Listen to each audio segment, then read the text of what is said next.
presented by Deva Music Bittu DJ Malahi Bazar मंदिर के पीछे।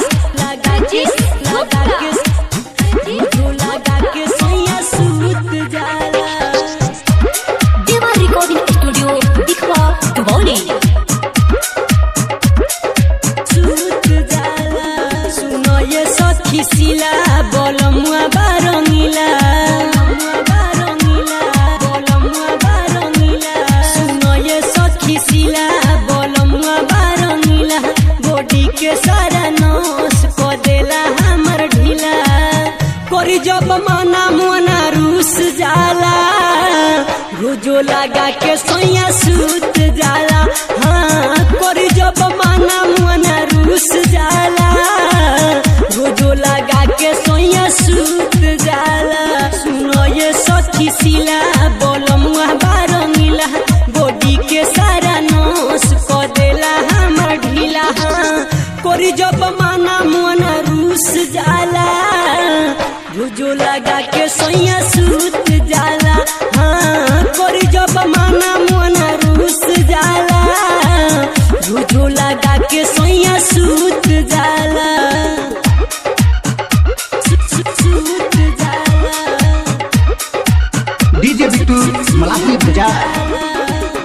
लगता डर हो न जाए को मजोर रे, एकेला गलई तो को देला भोर रे, एकेला गलई तो को देला भोर रे, लगता डर हो न जाए को मजोर रे, एकेला गलई तो को देला भोर रे, एकरे चलते सखी रे हम कपड़ा कबो न खोली, हरदम निहारत रहे मुना हमर ढोरी, हाँ देखते बानर नियन कूद जाला, रोजो लगा के सैया सूत जाला, हाँ करी जब मना मुना रूस जाला, रोजो लगा के सैया सूत जाला।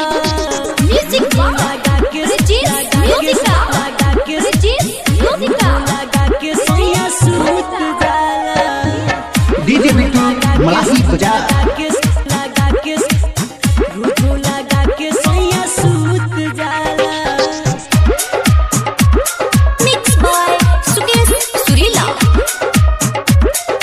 सूत जाला पूजले रही कुंवारे में बरहम, एही से मिलल सावांगे बागरम, एही से मिलल सावांगे बागरम, पूजले रही कुंवारे में बरहम, एही से मिलल सावांगे बागरम, ऊपर नीचे करके सखी हमरा के कुदावे, अपने रहे नीचे खाली हमरा के हफावे, हाँ दिनों में वो पर सुटुक जाला, रात में लगा के सोया सूत जाला, हाँ कोरी जब मना मुना रूस जाला, रोजो लगा के सोया सूत जाला रे मोरे, सूत जाला रे मोरे। डीजे बिट्टू मलाही बाजार। सुबह सकुआरा के होवे संगतिया, एही से बिगड़ल बाए करे यदतिया, एही से बिगड़ल बाए करे यदतिया, सुबह सकुआरा के होवे संगतिया, एही से बिगड़ल बाए करे यदतिया, माने न बात न करे लिहाज पियावारी सिराज, तोहरा से बताओ तानी सुन सखी आज, हाँ चूसनी मिठाई लेखा चूस जाला, ओही में लगा के सोया सूत जाला, हाँ कोरी जब मना मुना रूस जाला, ओही में लगा के सोया सूत जाला। नो ये सखी सिला बोलमुआ बारंगीला, बॉडी के सारा नस को देला हमर ढीला, हाँ कोरी जब मना मुना रूस जाला, रोजो लगा के सोया सूत जाला, हाँ कोरी जब मना मुना रूस जाला, रोजो लगा के सोया सूत जाला। बिट्टू डीजे रिकॉर्डिंग स्टूडियो मलाही बाजार मंदिर के पीछे।